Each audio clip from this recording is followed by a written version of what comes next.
So I was requested to make this video again, but in English so people would follow. First thing you do when you do the hotend fix. Now this is actually a broken one. This one is stripped, so you can actually insert a nozzle, but the principle will be the same. You either replace this for one that the tubing can't go through. This one is a standard one where tubing goes through.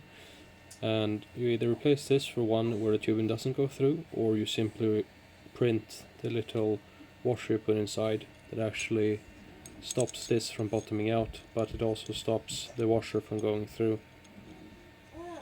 When it's in place, easiest thing you can do is simply take your ptfe tube, run it inside.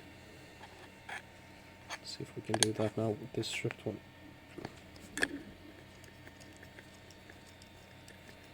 You're gonna have to use your imagination a little bit here.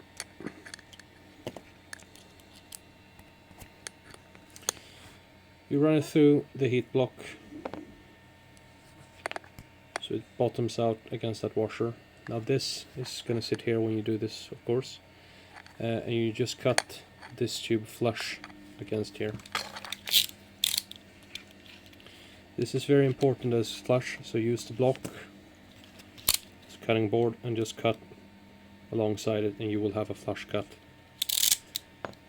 When it's cut, just gonna do it now, show and tell here. Take this out, or use a little tool and push it through so you get it out again.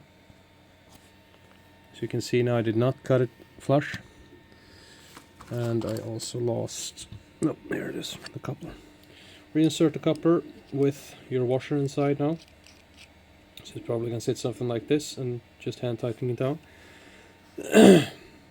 Now you have this tube, and this is the inner diameter up against your washer now here. What you want to do now is you just take the nozzle and you measure it. How much more do I need to take? Because this will sit flush against the ptfe tube, creating a tight fit, so no filament can leak out.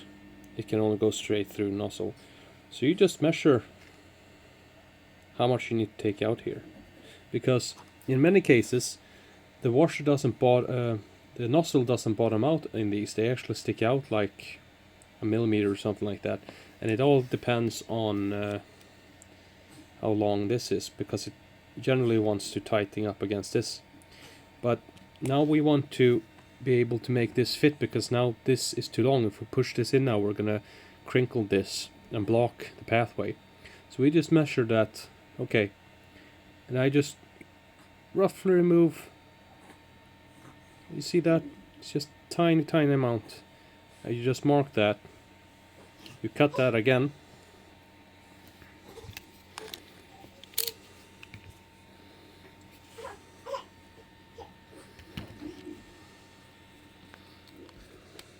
just showing now, just like that. And now we have the perfect fit. So if we insert this, we had this in, and this will bottom out. Just be sure to cut against the block so you get an actual straight cut. And then you just insert this when it's hot, and you're probably, this is not straight now as you can see, but we probably will have, just so you can see the tip here, and that's fine, because when you hot tighten this, it will form and just become perfectly sealed. That is the easy way to do it without doing these brackets. The problem with the brackets are that these blocks, to begin with, breaks in them.